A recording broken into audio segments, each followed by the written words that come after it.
warahmatullahi wabarakatuh. Saya Putri Ayu dengan NIM 2130401105 dari Lokal Persya 5C akan mempresentasikan hasil makalah dari kelompok 6 yang berjudul Inflasi. Pertama, jenis-jenis inflasi. Inflasi berdasarkan sifatnya dibagi menjadi 4 kategori. Pertama, inflasi rendah, yaitu inflasi yang besarnya kurang dari 10% per tahun. Yang kedua, inflasi menengah, yaitu besarnya 10-30% per tahun. Yang ketiga, inflasi berat, yaitu besarnya antara 30-100%, dan selanjutnya inflasi sangat tinggi, yaitu 100%. Inflasi berdasarkan sebabnya, ada demand pull inflation, kemudian ada cost push inflation, dan bottleneck inflation. Inflasi berdasarkan asalnya, yaitu 1. Inflasi yang berasal dari dalam negeri. Yang kedua, inflasi yang berasal dari luar negeri. Selanjutnya, dampak inflasi. Dampak inflasi terhadap suatu perekonomian diantaranya sebagai berikut. Pertama, inflasi mendorong redistribusi pendapatan di antara anggota masyarakat. Hal ini yang disebut dengan efek redistribusi dari inflasi. Kedua, inflasi menyebabkan perubahan-perubahan dalam output dan kesempatan kerja. Selanjutnya, inflasi menyebabkan sebuah lingkungan yang tidak stabil bagi kondisi ekonomi. Kemudian, inflasi cenderung memperendah tingkat bunga real dan menyebabkan terjadinya ketidakseimbangan pasar modal. Selanjutnya yaitu cara mengatasi inflasi. Pertama, cara mengatasi inflasi dalam perspektif ekonomi Islam, yaitu himbauan moral dengan cara menghimbau masyarakat untuk hemat dalam berbelanja, kemudian mendorong peningkatan produksi dalam negeri, subsidi langsung kepada masyarakat seperti BLT, bantuan langsung tunai. Selanjutnya memperbaiki infrastruktur seperti jalan dan lainnya. Kemudian membuat regulasi atau aturan yang mendorong pertumbuhan ekonomi masyarakat kecil. Inflasi yang terus-menerus, apalagi yang cukup tinggi, harus diatasi dengan mengambil kebijakan seperti berikut. Pertama, kebijakan moneter. Fungsi sistem moneter yaitu menyelenggarakan mekanisme lalu lintas pembayaran dan efisiensi terhadap mekanisme tersebut. Kemudian melakukan fungsi intermediasi guna mempercepat pertumbuhan ekonomi dan menjaga kestabilan tingkat bunga melalui kebijakan moneter. Kemudian kebijakan fiskal. Tujuan dari kebijakan fiskal dalam Islam adalah untuk menciptakan stabilitas ekonomi, tingkat pertumbuhan ekonomi yang tinggi, dan meratakan pendapatan, ditambah dengan tujuan lain yang terkandung dalam aturan Islam, yaitu Islam menetapkan pada tempat yang tinggi akan terwujudnya persamaan dan demokrasi sesuai dengan Quran Surah Al-As ayat 7. Kemudian kebijakan non-moneter. Caranya yaitu menaikkan hasil produksi. Kemudian kebijakan upah dan pengawasan harga. Agar harga barang tidak terlalu naik, pemerintah dapat melakukan pengawasan dan kalau perlu menetapkan harga. Sekian akan dilanjutkan oleh Rahmadina. Kepada Rahmadina disilakan. Baik, materi selanjutnya ialah D.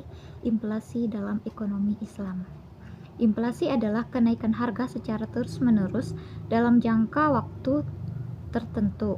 Walaupun secara pengertian sama, namun pembagian inflasi dalam ekonomi Islam dan konvensional mengandung pengertian yang berbeda. Perspektif Islam memandang bahwa inflasi dibagi menjadi dua, berdasarkan sebabnya, yaitu natural inflation dan human error inflation. Sedangkan dalam perspektif ekonomi konvensional, inflasi dibedakan menjadi tiga, yaitu berdasarkan sebab asal dan tingkat keparahannya. Untuk menanggulangi dampak inflasi, ekonomi Islam menganjurkan agar melakukan penggantian mata uang kertas. menjadi emas dan perak, serta kembali pelarangan impor yang berlebihan agar tidak mencukupi produsen dalam negeri. Adapun solusi yang ditawarkan oleh ekonomi konvensional antara lain menerapkan kebijakan moneter, fiskal, dan non-moneter. Menurut para ekonomi Islam, inflasi berakibatkan sangat buruk bagi perekonomian karena yang pertama menimbulkan gangguan terhadap fungsi, terutama terhadap fungsi tabungan, fungsi dari pembiayaan di muka, dan fungsi dari unit perhitungan. Yang kedua, melemahkan semangat menabung dan sikap terhadap menabung dari masyarakat. Yang ketiga, meningkatkan kecenderungan untuk berbelanja terutama untuk non-primer dan barang-barang mewah.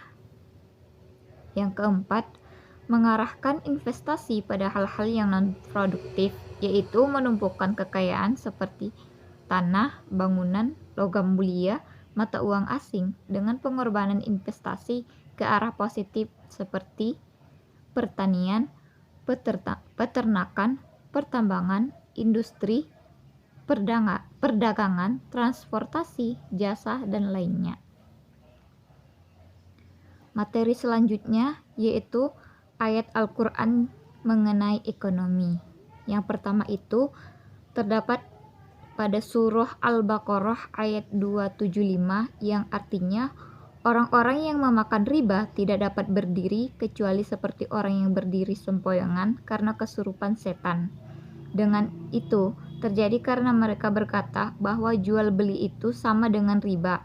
Padahal Allah telah menghalalkan jual beli peringatan dari Tuhannya. Lalu dia berhenti sehingga apa yang telah diperolehnya dahulu menjadi miliknya dan urusannya kepada Allah.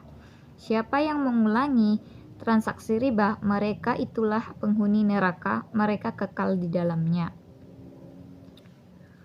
Ayat berikutnya yaitu terdapat pada surah At-Taubah ayat 34 yang artinya, wahai orang-orang yang beriman, sesungguhnya banyak dari para nabi dan rahib benar-benar memakan harta manusia dengan batil secara memalingkan dari jalan Allah. Orang-orang yang menyimpan emas dan perak tetapi tidak menginfakkannya di jalan Allah, berikanlah kabar gembira kepada mereka azab yang pedih. Ayat selanjutnya yaitu pada surah Al-Imran ayat 128 yang berarti, jangan sekali-sekali orang-orang yang kikir dengan karunia yang Allah anugerahkan kepadanya mengira bahwa itu baik bagi mereka. Sebaliknya, itu buruk bagi mereka. Pada hari kiamat, mereka akan dikalungi dengan sesuatu dengannya mereka berbuat kikir. Milik Allah warisan yang ada di langit dan di bumi. Allah Maha teliti terhadap apa yang kamu kerjakan.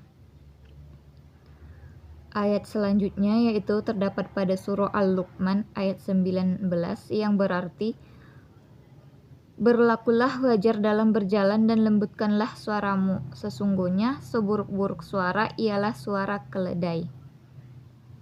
Selanjutnya ayat yang terdapat pada surah Al-Maidah ayat 66 yaitu yang berarti, seandainya mereka menegakkan hukum Taurat, Injil, dan Al-Quran yang diturunkan kepada mereka dari Tuhan mereka, niscaya mereka akan mendapatkan makanan dari atas mereka dan dari bawah kaki mereka. Di antara mereka ada umat yang menempuh jalan yang lurus, sementara itu banyak di antara mereka sangat buruk apa yang mereka kerjakan.